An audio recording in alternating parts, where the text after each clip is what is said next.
मुसलमानों को खुश रखो, मुसलमानों को खुश रखो। अब हिंदू तो है ही बेवकूफ़, कुछ इनका वोट मिल जाएगा, सरकार हमारी बन गई। मुझे इस बात का गर्व है कि आज के समय में जो पैसा जिसके लिए भेजा जाता है उसमें से किसी की औकात नहीं है कि एक पैसा ले सके। अब आप सोचिए, एक राज्यसभा सांसद के पास जब इतनी बड़ी रकम मिल सकती है तो हाईकमान ने अपने जीवन काल में क्या किया होगा। अजीत पवार के बारे में बताइए जरा। अजीत पवार पर जो इतना बड़ा, जो 2 दिन पहले माननीय प्रधानमंत्री जी बोलते हैं कि इतना 70,000 करोड़ का घोटाला है। अरे अभी नहीं, उस समय में जब ज्वाइन किया था बीजेपी, और उसके 2 दिन के बाद अजीत पवार कहाँ चले जाते हैं? एनडीए में। तो वो क्या है, उनसे बताइए जरा, अजीत पवार क्या है? जहाँ भी ईडी और सीबीआई जाती है 100% सब जगह ही पैसे नहीं निकलते हैं, लोगों को परेशान भी किया जा रहा है। देखो, ऐसा कोई सा भी केस हो, अगर क्या नाम है, कोई पुलिस हो, सीबीआई, ईडी हो, अगर वो 100 जगह में से जाएंगे ना तो 100 में से ये नहीं कि 100 के 100 क्या नाम है निकलेंगे, ठीक है? नहीं भाई, 90, 70, 80%।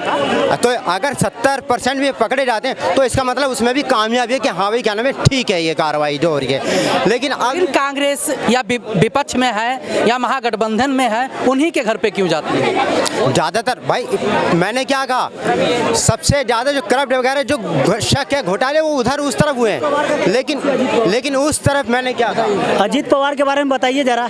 अजीत पवार पर जो इतना बड़ा, जो 2 दिन पहले माननीय प्रधानमंत्री जी बोलते हैं कि इतना 70,000 करोड़ का घोटाला है। अरे अभी नहीं, उस समय में जब ज्वाइन किया था बीजेपी, और उसके 2 दिन के बाद अजीत पवार कहाँ चले जाते हैं? एनडीए में। तो वो क्या है, उनसे बताइए जरा, अजीत पवार क्या है? उससे पहले जब वो उनकी पार्टी में थे, मशीन में धुआं, उससे पहले उनकी पार्टी में थे, क्या ये आवाज उठा रहे थे? नहीं ना, नहीं उठा रहे थे ना। मेरा कोई फेवरेट नहीं है। आपका फेवरेट है? मेरा भी कोई फेवरेट यू सेड दैट कि बीजेपी में नहीं है, कांग्रेस में जाता है। मेरा कोई फेवरेट नहीं है। ये ही इनकी है ना कि इमोशनल है, इमोशनल। कोई कांग्रेस में है, ये कांग्रेस में है तो उसको भी ले जाओ, अंदर करो, सिंपल है। आज अगर मान के चलो जैसे तेजस्वी यादव घर पे ईडी गई है तो गई है, तो गई है, आप अपना काम पे ऑफ करो। अगर उसके पास अगर निकलेगा कोई एविडेंस है कि वो उसने घोटाला किया है, लालू यादव चारा घोटाले में गया, गलती करेगा जाएगा। लेकिन जो प्रधानमंत्री, कोई आम नेता नहीं बोला, कोई सांसद नहीं बोला, ना कोई मंत्री या कोई भी, एक प्रधानमंत्री जब नेशनल टीवी पर जाकर वो ऐसी बातें बोलते हैं और 2 दिन के बाद अपने हाथों से स्वागत करते हैं अपने पार्टी में, तो ये अनएक्सेप्टेबल है। प्रधानमंत्री बताइए सर, कुछ कहना चाहेंगे? मैं कहना यही चाहूँगा कि सबसे पहली बात, जो लोग ईडी, सीबीआई, एनआईए पे उंगलियां उठाते हैं, एक कहावत तो आपने सुनी होगी, धुआं वही होगा जहां आग लगी होगी, बिना आग के तो धुआं उठेगा नहीं। अब ये कहते हैं कि बीजेपी वालों की आँख क्यों नहीं जाती है। देश कब आज़ाद हुआ हमारा? 1947 में। पहली सरकार का गठन कब हुआ? 1950 में। देश पे शासन किसका रहा? कांग्रेस का रहा। जब कांग्रेस ने 52 साल तो इंडिपेंडेंट होकर उसने राज किया, बाकी सालों में उसने अपने सहयोगी दलों के साथ सरकार बना के 10 साल राज किया। कितना टाइम हो गया? अब जब सरकार कांग्रेस की है तो घोटाले क्या उस दौर में बीजेपी करती जाके? क्या ऐसा पॉसिबल है कि विपक्ष घोटाले करेगा? क्या वो उस लायक है? देखिए, अभी उड़ीसा में आपने देखा, एक सांसद, कोई बड़ा नेता नहीं, कोई मिनिस्टर नहीं, एक सांसद के घर, मतलब कोई मिनिस्टर नहीं है ना, कोई नेशनल पॉलिटिशियन नहीं है। अब आप सोचिए, एक राज्यसभा सांसद के पास जब इतनी बड़ी रकम मिल सकती है तो हाईकमान ने अपने जीवन काल में क्या किया होगा। ठीक है, उनके पास व्यापार है, बिजनेस है, व्यापार है ना। व्यापार में आप अपनी व्यापार की पैसा दिखाएंगे ना। व्यापार कर रहे कोई आपके पास, ऐसा तो है नहीं कि एंट्री नहीं होगी। व्यापार का पैसा तो आप प्रूव कर सकते हैं। उस पैसे को आप कहाँ से लाए, क्यों नहीं प्रूव कर पाए? मैं ये नहीं कह रहा व्यापार नहीं है या कुछ भी नहीं, सड़क पर लेटते हैं, लेकिन अगर पकड़े जा रहे हैं, वो प्रूफ नहीं कर पा रहे हैं, तो आप क्या सोचेंगे? ये पैसा उन लोगों का है जिन लोगों के पास होना चाहिए था। हमारी अर्थव्यवस्था में मूव करना चाहिए जिस पैसे को, उस पैसे को ब्लॉक करके हमारे देश को और पीछे भेज रहे हैं। ठीक है भाई साहब, तमाम बातें उठा रहे हैं। मैं नहीं किसी पार्टी को सपोर्ट करता, ना मैं मतलब रखता हूँ। मुझे मतलब है सिर्फ अपने देश से। 2014 के पहले, मैं बहुत स्पष्ट बोल रहा हूँ, 2014 के पहले इंडियन अमेरिका जाते थे, कपड़े उतरा के तलाशी ली जाती थी, ठीक है। और अगर वही इंडियन मुस्लिम होता था ना तो फिर बहुत ही अच्छे से स्कैनिंग, बॉडी स्कैनिंग की जाती थी।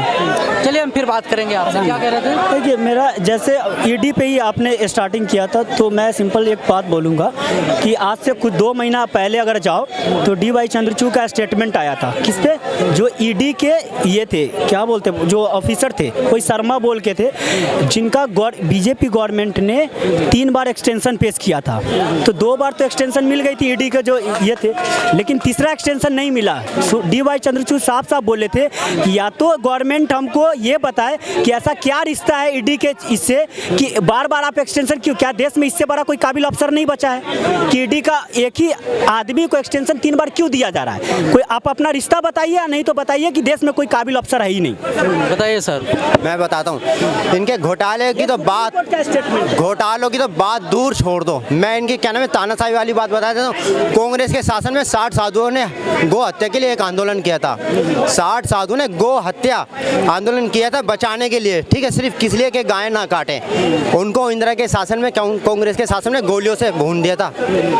ये घोटाले की तो बात ही छोड़ दो, घोटालों की तो बात ही छोड़ दो, गोलियों से उड़ा दिया, आंदोलन खत्म आज। और क्या नाम है, कोई किसी भी मीडिया ने उस टाइम पे, किसी भी मीडिया ने आवाज तक नहीं उठाई थी, बहुत कम, शायद पता नहीं क्या दुक्के ने उठाई हो। गोलियों से उड़ाया गया, कुकृत किया गया था साधुओं पर, जो कांग्रेस शासन में बहुत कुकृत किया गया था। ये तो 2014 से जब भाजपा सरकार आई है उसने अपने गाय माता को संरक्षण दिया है और सारी योजनाओं को विधिवत तरीके से चालू किया है कांग्रेस ने। मोदी जी के गारंटी पे क्या कहेंगे? 1 मिनट सर। मोदी जी की गारंटी पे पूर्ण रूपेण सहमत है, पूरा देश सहमत है। सुनिए, जो विपक्ष में है उन्हीं के पास पैसे निकलते हैं, जो सत्ता पक्ष की तरफ है उनके पास पैसे नहीं। सर ना, सबके पास पैसे हैं। जो रेड जो आता है करप्ट में, उसको कानून के अकॉर्डिंग उसको पकड़ा जाता है। क्या कह रहे हैं? उसी आंदोलन के बाद जब गोलियों से उनकी हत्या कर दी गई, तो उसी आंदोलन में एक साधु ने रोते हुए, चिल्लाते हुए कहा था कि क्या नाम है, आने वाले टाइम में तुम्हारे कांग्रेस है ना सर्वनाश होगा, उसका वंश का खत्म हो जाएगा, उसका नाम लेने वाला भी जो कांग्रेस के परिवार, उसके इंदिरा गांधी का। अब बात आती है फिर दोबारा घोटाले की। ये कह रहे थे कि नहीं है, नहीं है, नहीं है। अरे अभी 2 दिन पहले तो फिर दोबारा 200 करोड़ या पता नहीं वो हाँ, जो नोट गिनने वाली मशीन भी कह रही है, अरे भाई मेरे को पानी तो पीने दो, मशीनें फेल हो रही है, ठीक है। घोटाले ये तो ताजा की बात है। मैंने कहा पार्टी कोई सी भी हो, मैं इंडिया ही नहीं, दुनिया के अंदर कोई सी भी एक पार्टी शुद्ध नहीं है, पूरी तरीके से सही नहीं है, लेकिन कम और ज़्यादा। बीजेपी में कम है, लेकिन वो 90%, 99% कांग्रेस है। वो धर्म के भी खिलाफ है, करप्ट भी है, लेकिन बीजेपी है वो क्या नाम है, करप्ट कम है और धर्म के खिलाफ तो है नहीं, धर्म के साथ है वो हिंदू धर्म। कांग्रेस जो है मुसलमानों की पार्टी है, मुसलमानों की पार्टी है। चलिए, क्या कह रहे हैं? मैं जो इन्होंने अनुदान को लेकर के बात की, कांग्रेस के प्रधानमंत्री थे माननीय स्वर्गीय राजीव गांधी जी, उनका स्टेटमेंट था कि हम यहाँ से 1 रुपया भेजते हैं तो नीचे 10 पैसे या 15 पैसे लगते हैं, पहुँचते हैं। ये कांग्रेस ने खुले मंच पे स्वीकार किया था। लेकिन मुझे इस बात का गर्व है कि आज के समय में जो पैसा जिसके लिए भेजा जाता है उसमें से किसी की औकात नहीं है कि 1 पैसा ले सके। क्या कहेंगे सर? बिल्कुल सही है सर। इसमें यह है कि जब से बीजेपी की सरकार आई है, जब से करप्ट कम हुआ है, इसमें आमजन भरोसा है। आमजन का इस चीज़ में पूर्ण रूपेण भरोसा है कि भाजपा के शासन में करप्शन कम हुआ है और उस पर लगाम लगाई जा रही है। चलिए, इस पे भी बात करेंगे। क्या कहेंगे सर मोदी जी के गारंटी पे? राजीव गांधी प्रधानमंत्री थे जब कहते थे कि मैं यहाँ से 1 रुपया भेजता हूँ तो वहाँ 90 पैसे पहुँचते हैं। आज यहाँ से नरेंद्र मोदी जी 100 रुपये भेजते हैं, 100 के 100 पहुँचते हैं। तो ये भ्रष्टाचार रुका है ना, भ्रष्टाचार नहीं हो रहा, ये कहना चाहते हैं।